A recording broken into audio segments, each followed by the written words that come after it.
Morning prime में बड़ी खबर। दिल्ली के मुख्यमंत्री आवास में आम आदमी पार्टी की राज्यसभा सांसद स्वाति मालीवाल के साथ बदसलूकी केस में स्वाति मालीवाल ने बहुत बड़ा पर्दाफाश किया। स्वाति मालीवाल ने आरोप लगाया कि उनके साथ मारपीट होती रही, वो चिल्लाती रही, लेकिन घर में मौजूद होने के बावजूद सीएम अरविंद केजरीवाल उनकी हेल्प के लिए, उनकी मदद के लिए नहीं आए। स्वाति ने कहा कि विभव ने उन्हें जान से मारने की धमकी भी दी, बदनाम करने की धमकी भी दी, लेकिन मुख्यमंत्री निवास में कोई भी उनकी हेल्प के लिए, उनकी मदद के लिए नहीं आया। ये स्वाति मालीवाल ने कहा।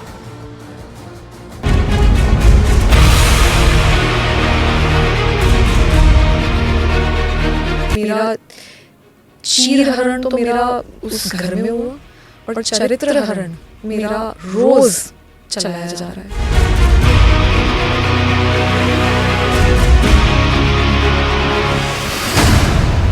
स्वाति मालीवाल बदसलूकी केस में सबसे बड़ा पर्दाफाश। उन्होंने मुझे 7-8 थप्पड़ पूरी जोर से मारे। मैं सोफे पे बैठी थी, वो सामने खड़े थे और वो मारे ही जा रहे थे। स्वाति ने बताया दिल्ली सीएम आवास में क्या क्या हुआ।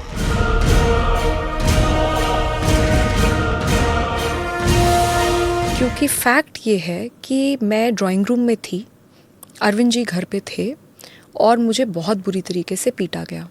मैं चीख रही थी, चिल्ला रही थी, पर कोई आया नहीं। ये भी फैक्ट है कि आज तक इतना सब कुछ हो जाने के बावजूद मेरे पास अरविंद जी का कोई कॉल नहीं आया। 13 मई को दिल्ली के मुख्यमंत्री अरविंद केजरीवाल के आवास पर स्वाति मालीवाल के साथ किस कदर बदसलूकी की गई, कैसे एक महिला के साथ अभद्र व्यवहार किया गया, कैसे मुख्यमंत्री आवास जैसे हाई सिक्योरिटी जोन में ड्राइंग रूम के अंदर एक महिला के साथ मारपीट की गई, इस पूरी कहानी को स्वाति मालीवाल ने पहली बार कैमरे के सामने बयां किया। हमसे बैठी हुई थी, इतने में विभव कुमार जो कि उनके पीएस थे, वो वहाँ पे धनधनाते हुए आते हैं। He entered from the door और वो चिल्लाने लगते हैं और गालियाँ दे रहे थे। और उन्होंने मुझे बोला कि तेरी औकात क्या है, तेरी हिम्मत कैसे हुई हमें मना कर दे, तेरे को तो हम सबक सिखाएंगे, नीच औरत, पता नहीं क्या क्या बोल रहे थे वो। और उस समय मैं बहुत सकपका गई और मैंने उनको बोला भी कि भाई क्या हो गया, मतलब अरविंद जी आ रहे हैं, क्या हो क्या गया।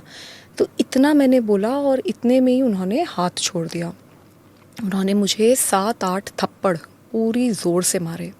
मैं सोफे पे बैठी थी, वो सामने खड़े थे और वो मारे ही जा रहे थे। मुझे बिल्कुल समझ नहीं आया कि क्या हुआ। इतने में मैंने अपने आप को बचाने के लिए अपने पैर से उनको पुश करने की कोशिश करी। तो जब मैंने उन्हें पुश करने की कोशिश करी तो उन्होंने मेरा पैर पकड़ लिया और मुझे नीचे घसीट दिया। उसमें मेरा सर भी, जो वो सेंटर टेबल है, उस पे जाके टकराया।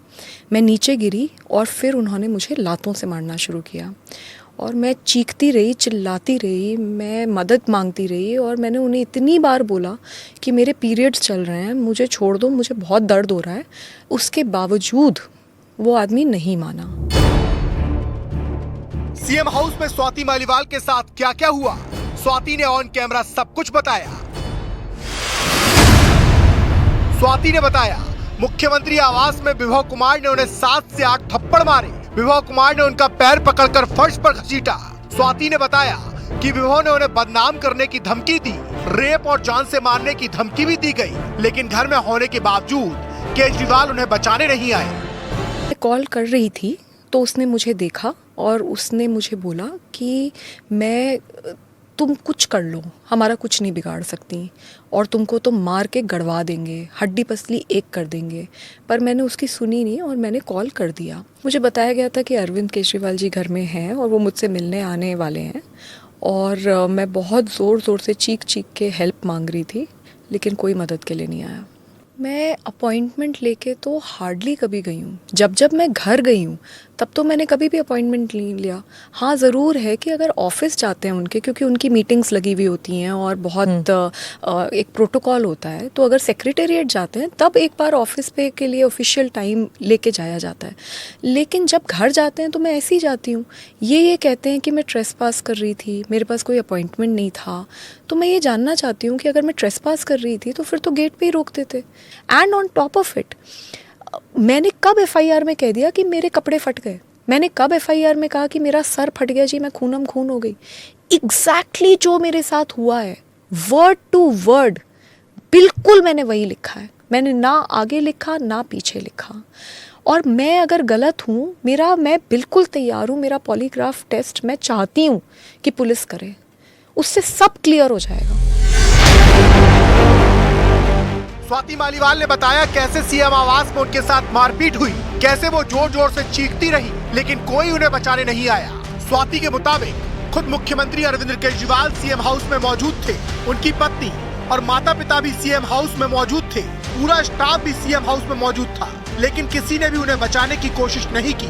स्वाति के इस बयान के बाद बीजेपी ने केजरीवाल पर हमले बहुत तेज कर दिए हैं। आम आदमी पार्टी एक अर्बन नक्सल के एक गैंग है और उनके ही पार्टी में महिला को सुरक्षा आज नहीं है। और जिस प्रकार से स्वाति मालीवाल के मुंह को छुप करने का प्रयास हुआ, एविडेंस को साफ करने का प्रयास हुआ और एक एमपी होने के बाद भी उनके साथ जिस प्रकार का दुर्व्यवहार हुआ, ये आम आदमी पार्टी के कल्चर को दर्शाता है। की एफआईआर थाने के अंदर मौजूद है, मामला अदालत के अंदर है। सरकार को चाहिए कि इसका प्रॉपर इन्वेस्टिगेशन होना चाहिए, सच्चाई देश के सामने आनी चाहिए। उनके साथ क्या हुआ क्या नहीं हुआ, दोनों तरफ से एक दूसरे के खिलाफ इल्जामात लग रहे हैं। जब तक इन्वेस्टिगेशन नहीं होगा सच्चाई सामने नहीं आएगी। इसलिए ये जिम्मेदारी सरकार की है कि ईमानदारी के साथ इन्वेस्टिगेशन कराए। स्वाति मालीवाल से बदसलूकी केस में आम आदमी पार्टी बुरी तरह से फंसती नजर आ रही है।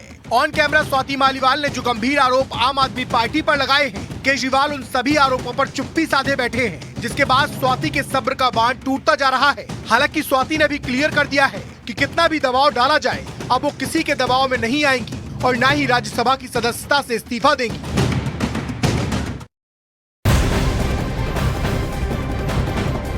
मॉर्निंग प्राइम में बड़ी खबर, दिल्ली में लोकसभा चुनाव के लिए मतदान से पहले बुर्के पर बहस शुरू हो गई है। बीजेपी ने चुनाव आयोग से बुर्के में आने वाले हर वोटर का वेरिफिकेशन करने की मांग की है, जिस पर एआईएमआईएम चीफ असदुद्दीन ओवैसी ने कड़ी आपत्ति जाहिर की। ओवैसी का आरोप है कि ऐसा मुस्लिम महिलाओं को परेशान करने के लिए किया जा रहा है, ये कहा है असदुद्दीन ओवैसी ने। तो आपको बता दें, दिल्ली बीजेपी की मांग पर अब असदुद्दीन ओवैसी भड़क गए हैं और ऐसे में उन्होंने कहा है कि मुस्लिम महिलाओं को परेशान करने के लिए ये सब किया जा रहा है और हर वोटर का वेरिफिकेशन करने की मांग की गई है दिल्ली बीजेपी की तरफ से। और आपको बता दें, ओवैसी ने ट्वीट पर लिखा, दिल्ली बीजेपी ने इलेक्शन कमीशन से कहा है कि बुर्के में औरतों की खास जांच होनी चाहिए। तेलंगाना में पिछले दिनों हुए लोकसभा के मतदान के दौरान बीजेपी उम्मीदवार ने मुस्लिम महिलाओं की सरेआम बेइज्जती की और परेशान करने का काम किया। हर चुनाव बीजेपी कोई ना कोई बहाना ढूंढकर मुस्लिमों को परेशान करती है। कोई बुर्के में हो या घूंघट में, बिना जांच किसी को वोट देने नहीं दिया जाता। तो फिर बीजेपी को ऐसी खास मांग क्यों करनी पड़ी है? बस मुस्लिम औरतों को निशाना बनाया जाए, उनको सताया जाए और उन्हें वोट देने में बाधा बनाया जाए। ये ट्वीट किया है असदुद्दीन ओवैसी ने। और ओवैसी के ट्वीट पर बीजेपी ने अब पलटवार किया। दिल्ली से बीजेपी के विधायक अजय महावर ने कहा कि दिल्ली की सीमाएं कई राज्यों से लगती हैं और बुर्के का फायदा उठाकर कई बार फर्जी मतदान होता है, इसीलिए